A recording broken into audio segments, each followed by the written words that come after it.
Cimoooooooo!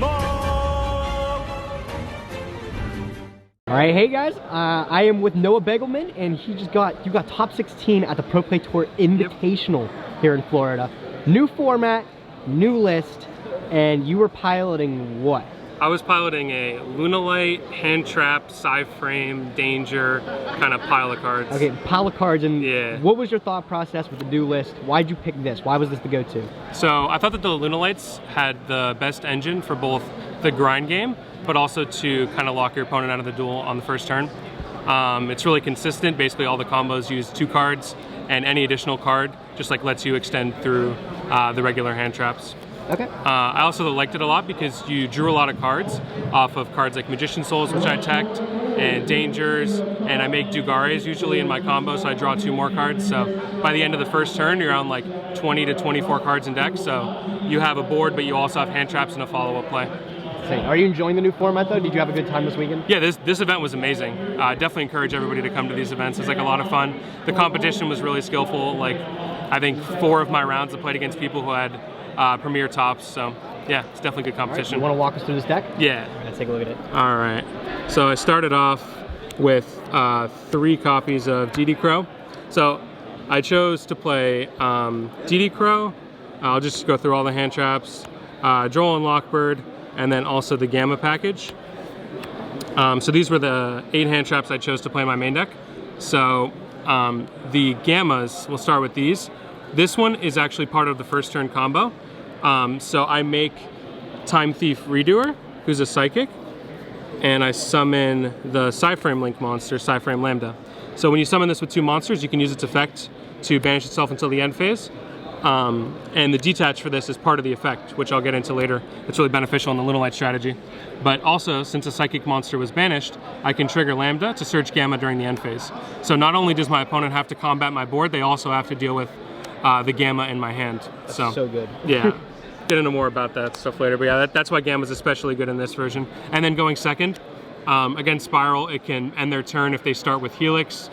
And going second against a lot of decks, they like shotgun monster effects like against Altergeist. They reveal Trap, summon Faker, you can Gamma the Faker. You start your turn with 2 monsters on the board, you can, you know, Phoenix a back row or something, and you haven't even normal summoned yet. So Gamma's like really strong, both going first and going second. Also, since a lot of people are maining Droll at this event, there's a lot of search cards like Tenki or like the Lunalight Perfume Engrave, where if you can resolve a Gamma on your turn, the duel is basically just over.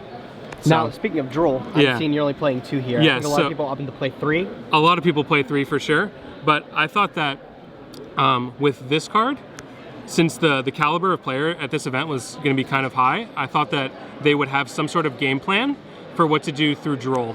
So like, if they were able to establish, say like a Dweller, for example, that's like something that they can do without really searching. And so I thought that this was less impactful, and yeah, it prevented them from getting to Sleeper.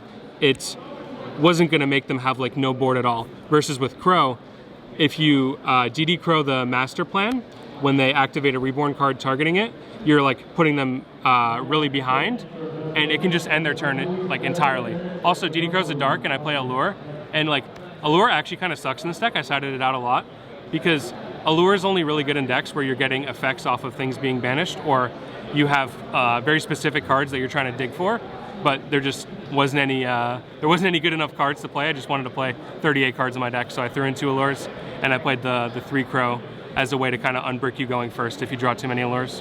But yeah, like I said, I sided them out kind of a lot. And I would side out Crow going first against like trap decks and put in real traps since those were more effective for sure. But yeah, so that's it for the hand traps. I just didn't want to lose to combo decks game 1, and I thought this engine facilitated playing this amount. I wouldn't really play more because then you just open yourself up to bricking, but this was a good amount. Yeah, so then for the actual Lunalight monsters, I play 1 Emerald Bird and 2 Yellow Martin. So these are the ones you don't like really want to draw, but this one is actually really important because I was explaining before with Redoer, his detach is not a cost. So when you activate his effect to banish himself into the end phase, you want to have this as material and detach this, because this will allow you, when it's sent to the graveyard by a card effect, to special summon any Lunalight from your graveyard or banished. So it enables you to essentially make the second rank 4 after you make the first one. So yeah, so this card's really important in this version of the deck. And then this one's obviously the really like high power card. It's 2 summons in 1 because it bounces back your Tiger and Scale. A lot of times against like the back row decks, what I would do is if I had like played through a lot of negates, and I hadn't like normal summoned yet, like say I started my turn with the Lunalight trap card engrave, you can like summon Chick, send the Martin bounce back your Chick, and then normal the Chick, and then that can make like an Exciton or a rank 4 and just kind of like go off from there. So it's like simplified game state. This deck does pretty well. So then the 3 Tiger, this is how you apply a lot of pressure over multiple turns, because if they don't deal with this in Scale, these 2 is 3 summons on your next turn without even normaling. So like it's really easy to just go off and kill them if they can't clear this in Scale. And opening multiples is obviously insane, so that's why I play 3. And then 3 copies of Chick, the one that sends. This kind of has a cool interaction with Allure, where if it's banished, your opponent can't activate effects in the battle phase. So you might be able to like cheese people with that, but didn't come up today. Why is that? Is that part of its effect? Or? Yeah, if it gets banished, it has an effect where they can't activate effects in the battle phase. Wow. Yeah, most people don't use that effect. You use it in like the pure Lunalight deck when you activate the Wolf in Scale to like Miracle Fusion, but in this version it doesn't really come up because, like I said, I only play 2 Allure, and it's not even a card that was in my deck post side most of the time. So, but yeah, that's it for the Lunalight monsters. Then there's like a lot of spells and traps that can search them. So even though there's a few, like a small amount of the literal monsters, right? There's only like 3, 6, 9 monsters. Basically all your spells and traps are ways to search these or draw power. So yeah, you see them very consistently. So then this is a really interesting engine in this particular deck. Most people play this in like Spirals or Dark Magician, but I just thought that this card provided an additional push going first and going second. The fact that your opponent can't really interact with it well, that since it activates in hand and sends this as cost, like they're not going to usually stop it. And the fact that it sends the spells and traps as cost is really good in this deck, because even if it gets negated, you can send your Lunalight Perfume or your trap card or just a dead tanky on the board for free pluses, drawn to more hand traps or more extenders. So yeah, this was really strong. I wish I saw it more, but. And then this is like the best Garnet ever invented, because it's a Garnet that literally summons itself from hand and like unbricks you by discarding cards. So I think this should be staple in any Lunalight deck moving forward. So then I play a tiny Danger package. I just play these 4. I was playing Snake originally, but then I took it out for the Allures. So the theory behind just these 4 is all of them give me a way to summon Mothman. And since this deck is really like rank 4 based, I just wanted to be able to summon a level 4 monster. And the Lunalight spell can give you a way to discard this or discard the Nessie to like have a guaranteed way to summon Mothman. So that's really all I wanted to accomplish with the Danger package. And then going second, they make your Nightmares, they let you like keep hand advantage when you use Nightmares. And Mothman's just kind of a generically good card, unbricks you, even if it hits itself. So, but yeah, I would never want to play more than 1, because hands with like doubles of 1 danger just become really cloggy, since you play like a lot of spell cards and you don't want to use, 2 dangers in a 4-card hand. Is kind of not what you're looking for. So yeah, so just these 4. Now you talked about trading the Tsuchinokos for the Allures. Yeah. Looking back on it, would you rather put the Tsuchinokos in, or do you feel happy with this? I still really like the Allures, just because this deck kind of has a problem with Nibiru. Just like the main board, turn 1 doesn't like have an efficient way to play around Nibiru outside of drawing the Gamma with Lambda on board. So having the Allures helping me draw the Gamma or draw more hand traps to like survive a Nibiru, or more extenders to kind of like play through it, was really important. So I wanted to just see 2 cards rather than maybe seeing 1 card. That was kind of the theory there, yeah. So just those 4. And then the last monster is Zephyros. This card's amazing. It's basically a staple in every Lunalight deck. You just make the 4 Strix and search it. And like if you draw it, it's even like more beneficial, because then you don't have to waste 2 monsters to make 4 Strix. And since you're playing Magician Souls, it's really consistent to be able to get the trap engrave to discard for this. So yeah, this card's amazing. I might even consider playing more than 1, even though it's once per duel, but like it's actually just kind of good to open, so I don't know. Something to think about. But yeah, so then now for the spells, I play Foolish. This card's amazing.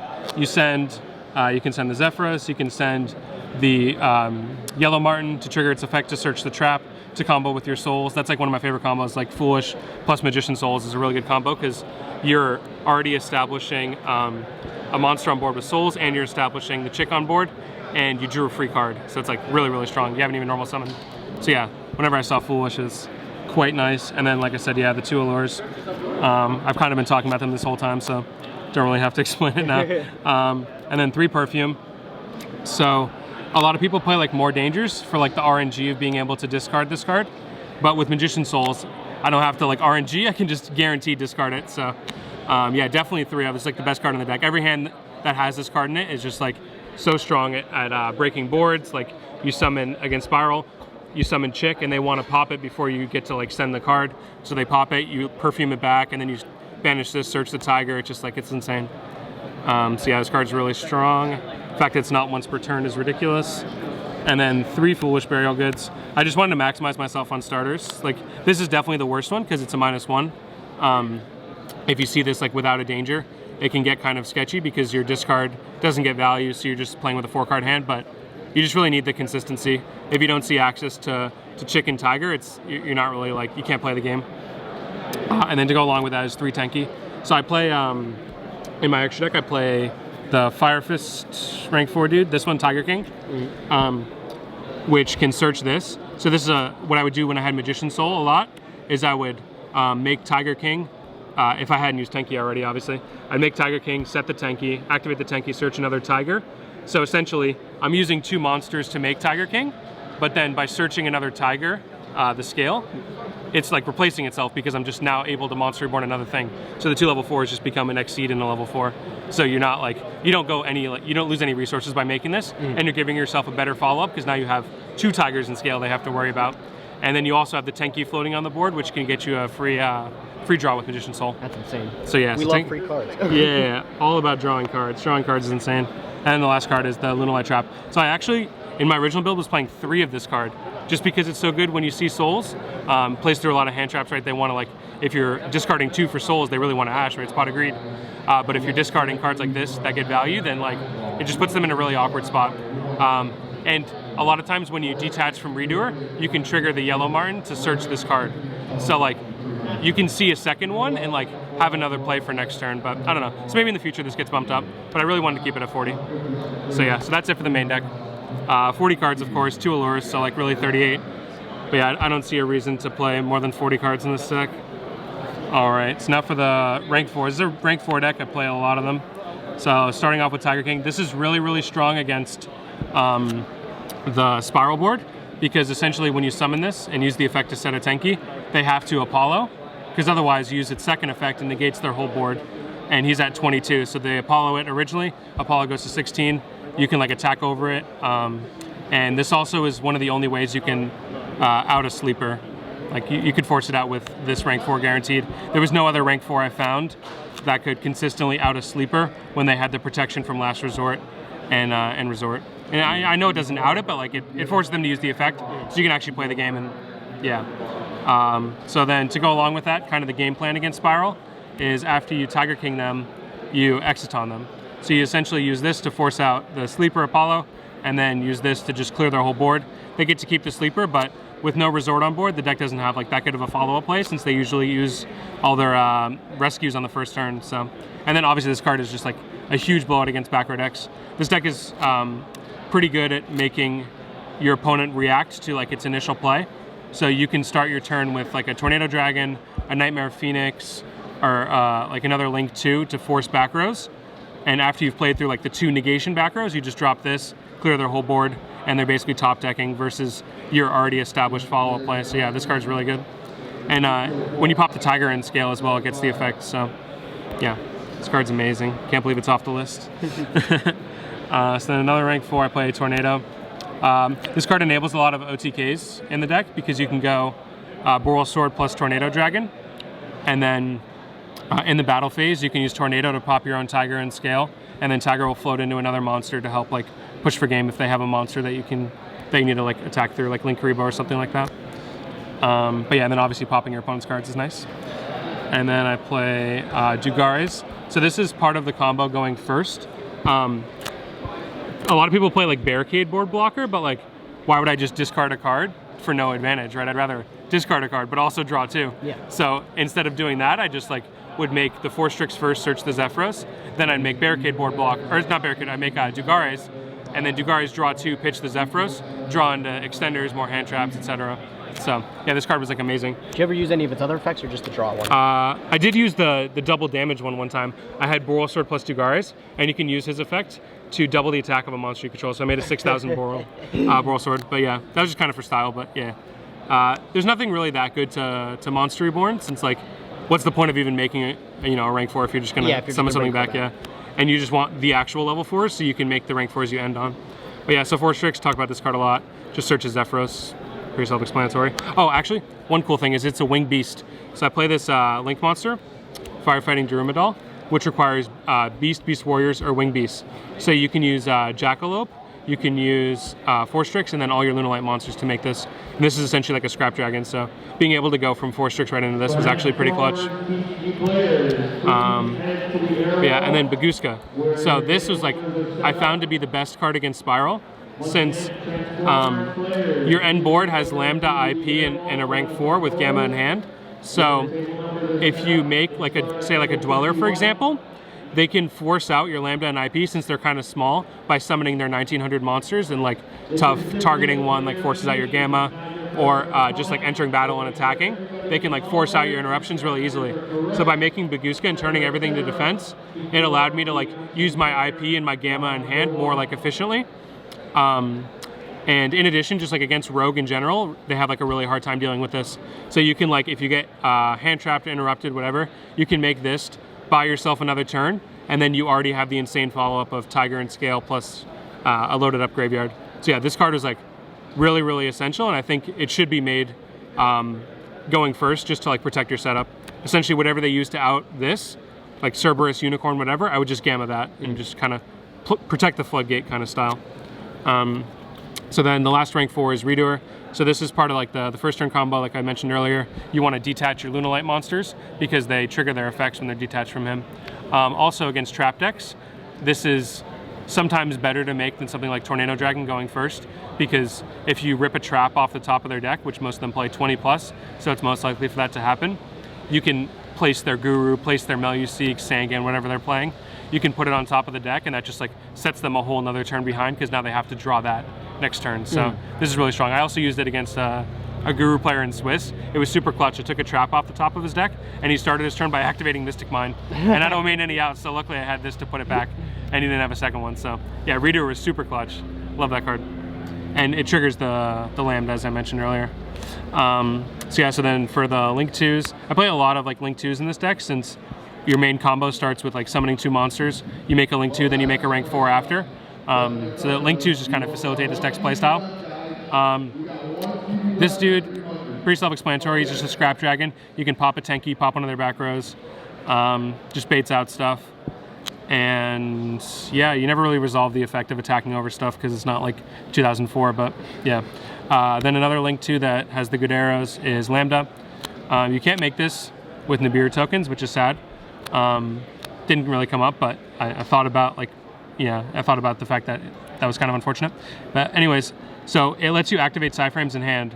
So when you go second, a lot of times I'll like hold a Gamma if there's no opportune time to use it on their turn, and I'll summon this into their like board. And now if they have like an Appaloosa or a Sleeper or something, it kind of freezes it, because essentially like you summon Lambda, you activate a monster effect, they go Apollo, you chain Gamma. Not only am I summoning 2 monsters, but I'm also now resolving my monster effect and getting rid of your Apollo. So it's just like super insane if it resolves going second, yeah. And then going first, when you resolve Gamma, I play IP Masquerena. So essentially, Gamma turns into 2 free Link materials on your opponent's turn. So when you resolve Gamma, you're summoning 2 monsters to use with this to make Unicorn, Apollo, any like big Link monster. So that's why this like interaction is just so broken. You're you know, especially summoning 2 monsters on your opponent's turn to use for Link summoning. Like, that's insane. That's so good. Yeah, whenever I pulled off like that board and like didn't get into Beard, I won. Yeah, so Masquerade is really good. It's just generic Link 2. It's really good against Spiral too, because a lot of their interactions destroy. So like you can make like a bigger Link monster that can't be destroyed, and it's kind of difficult for them to out it. Slide these dudes over. So then some generic Links are the 3 Nightmares. So this deck facilitates Nightmares really well, since you have a lot of cards like you want to discard, but you want to like, you know, still get effects. I played Cerberus because it's one of the only ways you can like force out Trigate, like force them to use it. And it's just generically helping to clear boards. There was no rank 4 that I thought was better at clearing a board, and I wanted to be able to use my Magician's Souls and Random Dangers to be able to make this. Phoenix, self-explanatory, pops back row. Unicorn, make this on your opponent's turn with IP. Yeah, just really strong card. And then the last two are Apollo and Boral Sword.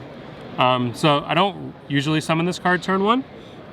You can if your hand is like spectacular, but typically you want to be going into this on your opponent's turn with the IP, or using it going second to make sure that you know the rest of your plays go through. And the last one is Boral Sword to OTK. So some interesting things that aren't here is Omega. So I was playing Omega originally, but it's just kind of like win more. If I'm resolving a Gamma on my turn, I'm already so far ahead and I can just make like link monsters out of them that playing the Omega was just like really unnecessary. I didn't need to like rub it in their face and rip another card out of their hand. And then going second, Omega doesn't like apply pressure. And then I also didn't play Dweller, which is like pretty wild. Rank 4 deck didn't play Dweller, but I found that against like the back row decks, it wasn't doing anything. And I didn't expect to play many like mirror matches. And against Spiral, I explained earlier with the Bagooska logic, there's no way that they can like kill me through a Bagooska. So I just thought that was like a lot stronger of a card. And I'm not gonna like make Dweller in the grind game really. So it's just a turn 1 option, and I thought the turn 1 option of Bagooska was just stronger. So yeah, we can go into the side now. My side's pretty spicy. I'm pretty bad at building side decks, but I think this one was a good one. So I played more Psy-frames in my Psy-frame deck. So these ones probably don't know what they do. I had to explain them every time I use them in a real game. So this is a Gamma, but for traps. So when your opponent activates a trap, you use this to negate it. And this is the same thing, but for spells. So I would use these against matchups where I didn't think Gamma was like the strongest choice. I would just side in the appropriate one of these and search that going first off my Redoer. Or not off my Redoer, off my Lambda. And yeah, it just provided like another layer of disruption that's really hard for them to bait out because you have the Bagooska changing all their stuff to defense, so they can't really force the Lambda. And then this is really good going second as well, because a lot of people like to flip their trap cards and like draw or standby phase, and then you just Epsilon them, you start your turn with 2 monsters, you go off. And you can also like, against Geist players, they play like Compulse and stuff, you can make like a Lambda first, and then they go to like Compulse and you Epsilon, and it's nice. And then Delta, I started this in going second almost every time because like negating spell cards is like really good. They activate Resort, you negate and destroy, that's like really good. Same thing with Big Red. So it's kind of a unique interaction, something that they're not prepared for, right? They're not thinking like, oh, what is he gonna do, like bail my Big Red? Yeah. So that card's just like good. I might consider playing just like more of these cards in general. They're just cards that negate and destroy are some of the best cards in this game. You don't think they're good enough to main deck though, or? No, like I would never want to main deck a card that negates traps because it doesn't negate trap effects. It's like I can't negate a Rescue Engrave. If it can negate trap effects, I would definitely be maining it. That's like broken. But it just negates the physical cards, so it's not live in every matchup. Delta, I actually may consider maining because like negating spells is relevant in almost every matchup. So yeah, more food for thought. But these were just kind of like going out on a limb. I wasn't sure if they were going to be good, but they were actually just like really strong. And I like wanted to see them, so like playing one doesn't really make sense. Probably should have played more. And then the third roll, just more hand traps, post side versus Spiral. And Pendulum too, this is really good against Pendulum. And then I played 3 Kaijus. So like a lot of people lie to themselves and play the Dark Kaiju when they play Allure, but like if I'm drawing a Kaiju, I'm not trying to Allure it, I'm trying to Kaiju them. So like why would I play a Kaiju with more attack? So yeah, I just played the Kaiju with the lowest attack since my attack ceiling for rank 4s is Redoer with 24, so like I don't want to give them a Radiant and have to go into like Boral Sword to out it. That seems bad. So yeah, I played that. I never drew this card. Actually, I drew this card once, but I ended up still losing that game because my hand was unplayable. So, but I think I would still play it. It's just Kaiju turns off the Apollo and the Trigate, or turns off the Griffin and the Trigate, and then you choose Tiger King to bait Sleeper, X'd on them, and the game's over. So yeah, wish I would have seen it in top 16, but them's the breaks. Then I played 3 Twin. Lightning Storm's not out, so this is what you got to play for now. But yeah, definitely Lightning Storm will be in this deck in the future. But discarding cards is always kind of nice too. And then I played this kind of spicy card. So I played 3 anti-magic arrows. So the reason behind this was, again, Lightning Storm's not legal, and I wanted a way to deal with my opponent's field that didn't waste my battle phase and then get judgmented or fiendist are negated in some way, because now I can't force out negates with the battle phase, and you know, my card got negated, so they still have all their back row. So this card, you activate at the start of the battle phase, and you return player, so there's nothing you can do. So there's nothing they can do. So if you agree to enter battle phase, you just activate this right at the start, and now for the rest of the turn, neither player can play spells and traps. So essentially what I would do is I would put 2 level 4s on the board, using like Tiger and Scale or like Summoning a Danger, Perfume, summon a monster back, and they would be holding their Solemn for me to actually overlay, but then I would just enter battle with the 2 level 4s, start a battle phase, activate arrows. They can't do anything. Main phase 2, make Exciton, game's over. I only drew this card one time. I don't know, I just like don't like drawing side cards apparently. So I only drew this card one time, and like I actually just couldn't get 2 level 4s without him just flipping that there can be only one preemptively. So that was kind of unfortunate, but yeah, I wish I would have drawn it against like Geist and Subterra. Seems really, really strong. And the last cards, Reboot. It sucks it's at 1. Wish I could play 3. But yeah, I side this going second for Strap decks. And then I played 2 copies of Solemn Judgment. This only card you really side going first, besides the side frames. There was no better out to like a Dark Ruler No More and evenly matched. There was nothing that could cover all my bases like Judgment does.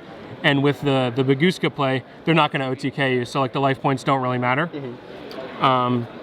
So yeah, this probably could be a better card. I was talking to Deception about it. He said I probably should have played a Pointer of the Red Lotus, because that can out Sphere Mode as well. But I just didn't think about it before the event, so maybe going forward play that card instead. And it's only 2,000 life points, not 4,000. So, but yeah, that's the deck.